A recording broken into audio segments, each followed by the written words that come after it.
Assalamualaikum warahmatullahi wabarakatuh. Alhamdulillahirabbil alamin.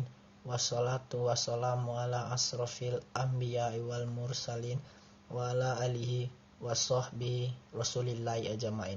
Amma ba'du. Pertama dan utama sekali, marilah kita ucapkan puji beserta syukur kita atas kehadiran Allah Subhanahu wa taala yang telah melimpahkan rahmat dan karunia-Nya kepada kita sehingga kita dapat melaksanakan aktivitas sehari-hari dengan selamat.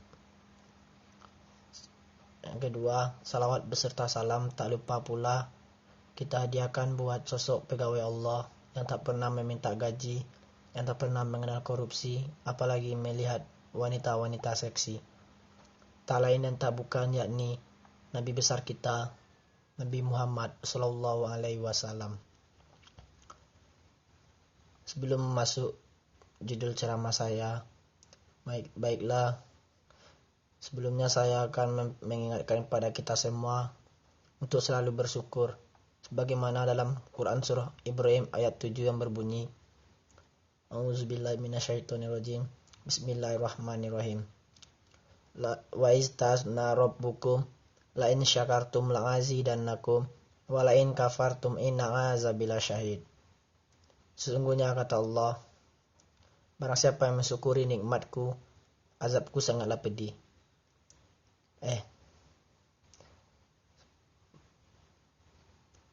Sesungguhnya barang siapa yang mensyukuri nikmatku, kata Allah, niscaya akan kutambah.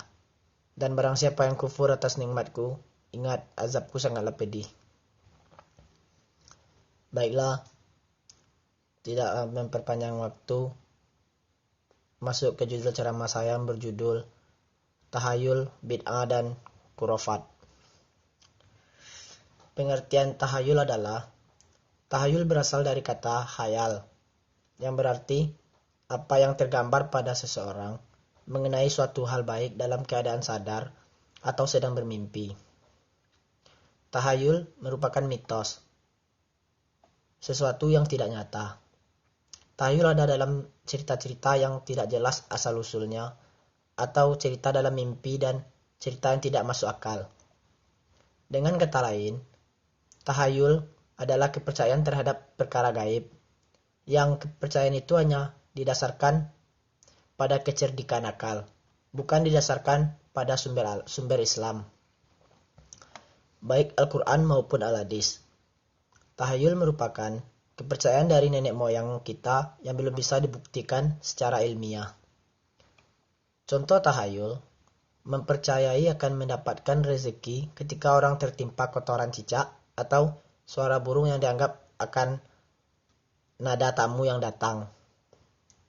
Pengertian bid'ah adalah, secara bahasa, berasal dari kata al-bidah, yang berarti menciptakan, menjadikan, atau menemukan sesuatu tanpa contoh sebelumnya.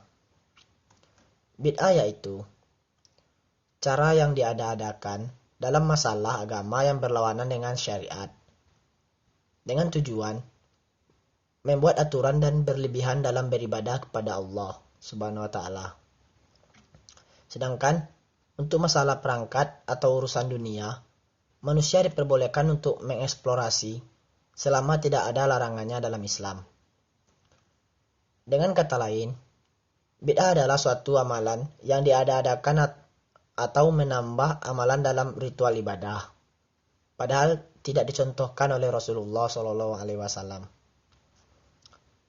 Contoh bid'ah adalah perayaan bertepatan dengan kelahiran Nabi SAW pada bulan Rabiul Awal, dan tabarruk atau mengambil berkah dari tempat-tempat tertentu, barang-barang peninggalan dan dari orang-orang baik yang hidup ataupun yang sudah meninggal.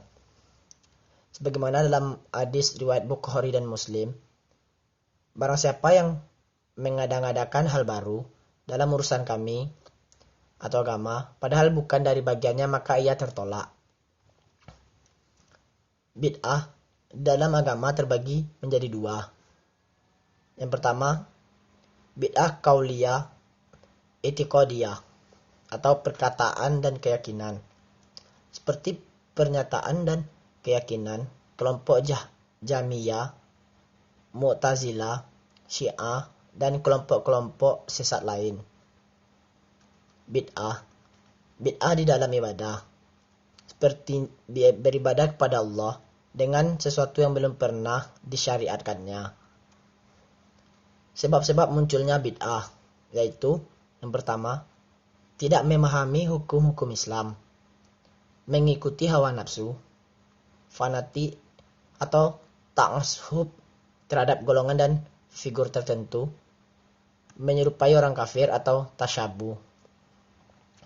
Bahaya bid'ah bagi pelakunya adalah, yang pertama, amalan-amalannya tidak diterima. Yang kedua, pelaku bid'ah semakin jauh dari Allah Subhanahu wa taala. Yang ketiga, menanggung dosa bid'ah dan dosa-dosa yang mengamalkannya sampai hari kiamat. Yang keempat, pelaku bid'ah memposisikan dirinya pada kedudukan menyerupai pembuat syariat. Yang kelima, pelaku bid'ah akan diusir dari telaga Rasulullah SAW pada hari kiamat. Yang keenam, pelaku bid'ah diancam dengan laknat Allah.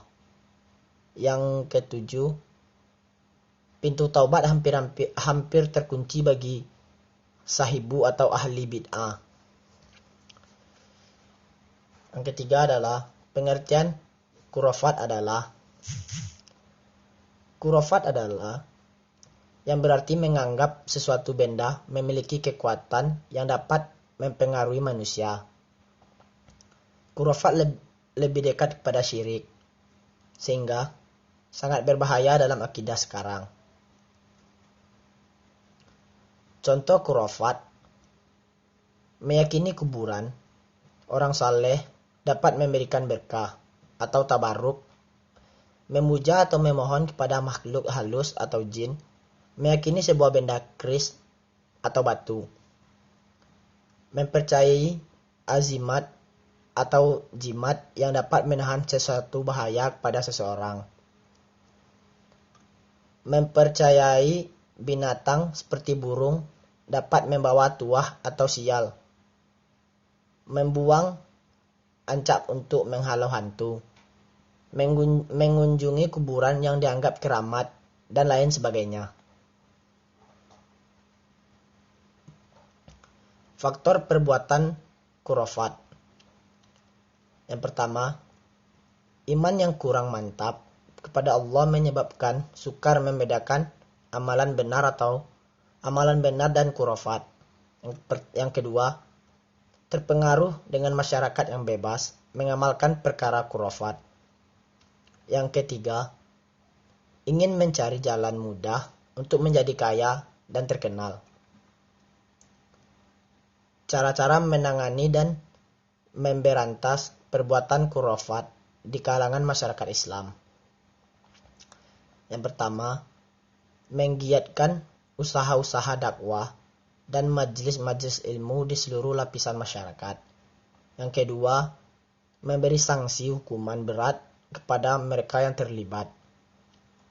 Dan yang ketiga, mengawasi tempat-tempat yang dianggap keramat oleh masyarakat. Akibat buruk jika mempercayai atau mengamalkan perbuatan khurafat, yaitu menyebabkan syirik dan batalnya iman. Yang kedua, membuang waktu, tenaga, dan harta dengan perkara sia-sia. Yang ketiga, menghalangi akal berpikir secara logik dan sistematik. Cara terhindar dari penyakit TBC, tahayul, bid'ah, dan khurafat. Yang pertama, ilmu dan terus menuntut ilmu. Berkawan dengan orang-orang yang berilmu, rajin mengikuti pengajian atau majelis taklim, dan banyak membaca dan bertanya. Allah berfirman dalam surah Al-Mujadalah ayat 11 bahwa Allah akan mengangkat derajat orang-orang yang beriman dan berilmu beberapa derajat. Perbedaan TBC. Yang pertama, tahayul ini ialah mempercayai hal-hal yang dianggap memiliki maksud dan tujuan tertentu. Yang kedua, bid'ah adalah suatu amalan yang diadakan tanpa petunjuk dari Al-Quran dan hadis atau menambah amalan dalam ritual ibadah. Yang ketiga, sedangkan khurafat ialah kepercayaan adanya kekuatan dalam diri manusia, hewan, tumbuh-tumbuhan, benda-benda, dan kata-kata, dan animisme yang merupakan kepercayaan adanya jiwa dan ruh yang dapat mempengaruhi alam manusia. Cukup sekian materi saya pada kali ini. Kalau ada salah mohon dimaafkan. Wabillahi taufiq wal hidayah. Wassalamualaikum warahmatullahi wabarakatuh.